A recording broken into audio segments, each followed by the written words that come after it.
that if computers were to function as dynamic medium for learning and creativity, we should allow users to think not only through symbols, but also think through actions and images. Okay? So then, under kind of K direction, this group at Zero Spark very systematically mapped a broader sphere of multiple mentalities into interface technologies in this way. So the idea is that the mouse, which involves active physical manipulation, you kind of manipulating things with your hand, but then you're also manipulating kind of virtual objects on the screen, is in order for us to activate and to use our inactive mentality, our way of thinking by sort of grabbing things, moving around, by doing, right? Which is instead of knowing where you are and manipulation. You know, that's why children always play with things, right? It's like a way of cognition. When icons and windows, you know, the stuff which, you know, all progressive thinkers hate so much, right? Well, the icons and windows are there to activate our iconic mentality. Recognize, compare, configure. Right? The fact that they're going to represent objects in computer memory as icons, and this would activate our iconic mentality. And finally, the Smalltalk programming language, right, would allow for use of symbolic mentality, which is reason, right, abstract representation, try to give a long chains of reasoning.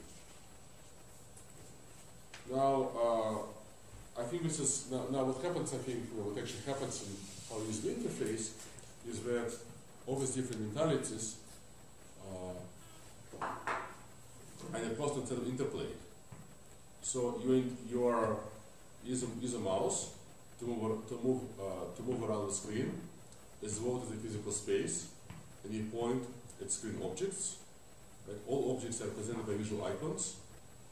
Right? You double click on the icon to activate it or to examine its contents, and this can be interpreted as an equivalent of picking up and examining physical object in the real world. And then after the folder window opens, you may switch between different views, looking at the data icons, and alternative is the list, sort the list, and so on and so forth. Now, I can go on, but you know, there's lots of other ideas.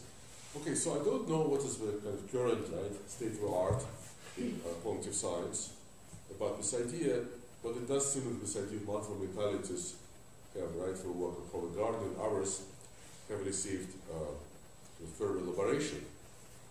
Now, I think it also will be open for debate to what extent this mapping was correct, but what I want to say, and this is, again, I think for some computer artists or some interface of the radical idea, you know, I think this, it really kind of gives us a very different understanding of GUI, right?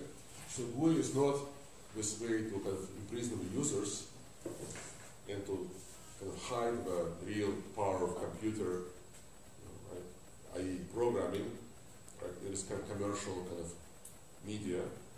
But in fact, it's what enables us to think better when we use computers, right? Because we can look at things in images, we can drag them around, and so on and so forth.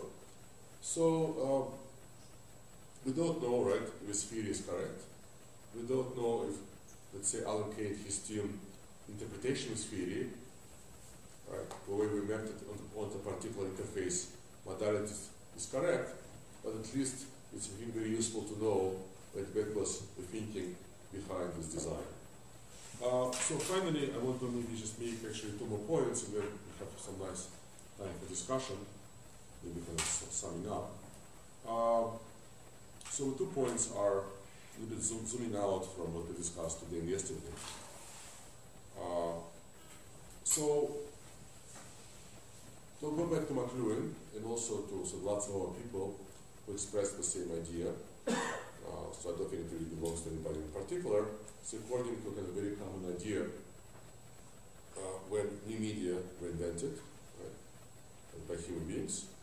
They first emulate, right, existing media, and then after a while we acquire their own distinct language. So we know what Gutenberg Bible, press, right, when Gutenberg printed the first Bible, it was very closely emulating the whole kind of visual language and compositional language of type of handwritten manuscripts, right? So you can find some images. I think I have it actually somewhere on my computer.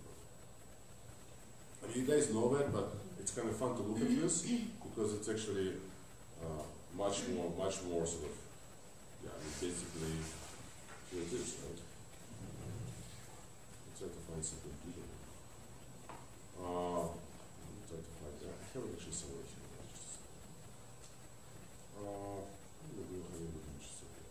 Well, here it is.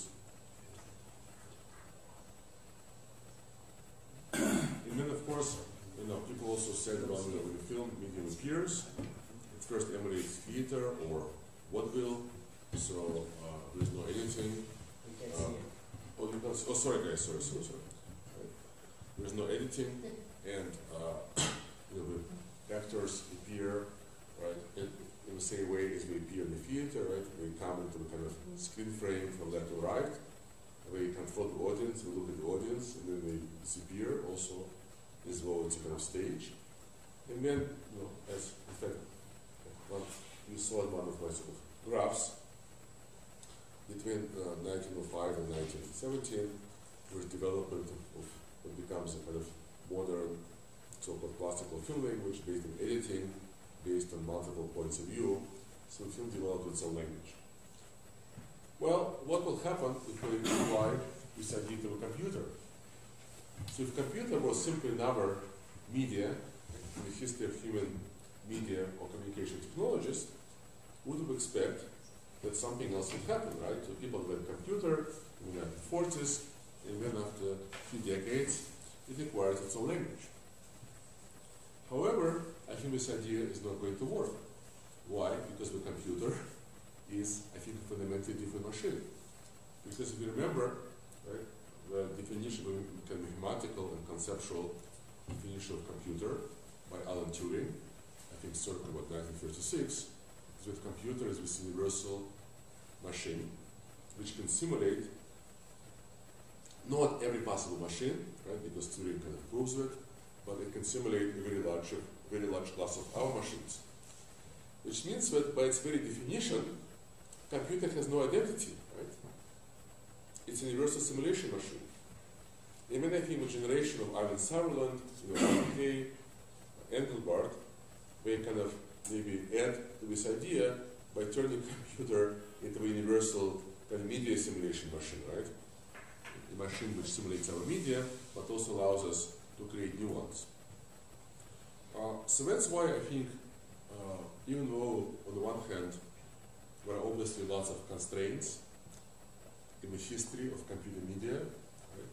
Institutional constraints, software constraints, right? As we discussed yesterday, you know, one company buys another company's shelfware software. Once people used to a particular interface, you don't want to change it. Although it seems like the main differences between commercial releases of commercial software is we can always completely remove the interface. Actually, I never quite understood the commercial reasons for this. But I think that